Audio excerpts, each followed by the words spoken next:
তো দীঘার খাওয়া দাওয়ার ভিডিও তো তোমরা দেখে নিয়েছো অলরেডি। চলো তোমাদের দেখিয়ে দিই দীঘার কোন হোটেলে আমরা ছিলাম, এবং তোমরা চাইলেও কিন্তু যখনই দীঘায় ঘুরতে যাবে এরকম হোটেলে কিন্তু থাকতে পারো।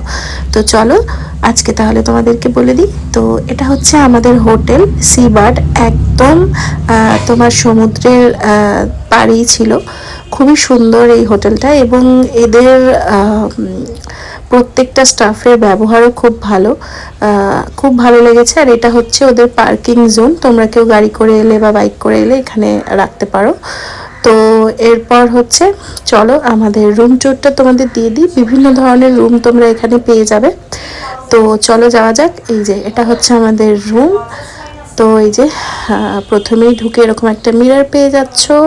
এখানে টেবিল রয়েছে, টিভি রয়েছে, বেড রয়েছে। এই বেডে আরামসে তোমরা 3 জন থাকতেই পারো এই রুমে। এদিকে সোফা রয়েছে, ওয়ার্ড্রপ রয়েছে, আর এদিকে একটা ফ্রিজও রয়েছে, মিনি ফ্রিজ। আর সেগুলো তো প্রত্যেক হোটেলেই দিয়ে থাকে, সাবান, শ্যাম্পু, একটা কোম। আর এখানে হোটেলটা কিন্তু প্রচণ্ড পরিষ্কার ছিল, এবং প্রত্যেকটা স্টাফ খুব ভালো ছিল, তাদের বিহেভিয়ার খুব ভালো ছিল, এবং খাবার তো অবভিয়াসলি ভালো ছিল, তোমরা এর আগেও দেখেছো। তো এখানে ওদের কমপ্লিমেন্টারি জল ছিল, আর ছিল হচ্ছে ব্যালকনি থেকে কিন্তু সমুদ্রের ভিউটা জাস্ট অসাধারণ ছিল। চলো তোমাদের ব্যালকনিটা দেখিয়ে দিই।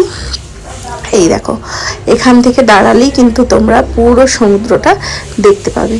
তো খুবই সুন্দর ছিল, এবং এদের যেটা কমন প্লেস ছিল হোটেলের, সেখান থেকেও কিন্তু তোমরা সমুদ্রটা একদম সরাসরি দেখতে পাবে।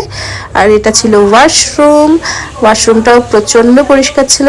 আর এখানে দেখো, একটু মিররে নিজেকে না দেখালে হয়, যাই হোক এখানে গিজারেরও ব্যবস্থা ছিল। আর এই তো এটাই হচ্ছে আমাদের আজকের থাকার হোটেল। অসম্ভব সুন্দর ছিল, ভালোই লেগেছে সব কিছু। তাহলে চলো ভিডিওটা আজকের মতো এখানেই শেষ করছি। একটু সমুদ্রের পাড়ে যাব, তাই লিফট করে নেমে গেলাম। তাহলে দেখা হচ্ছে নেক্সট ভিডিওতে। যারা চ্যানেলটাকে সাবস্ক্রাইব করোনি, চ্যানেলটা সাবস্ক্রাইব করে দিও।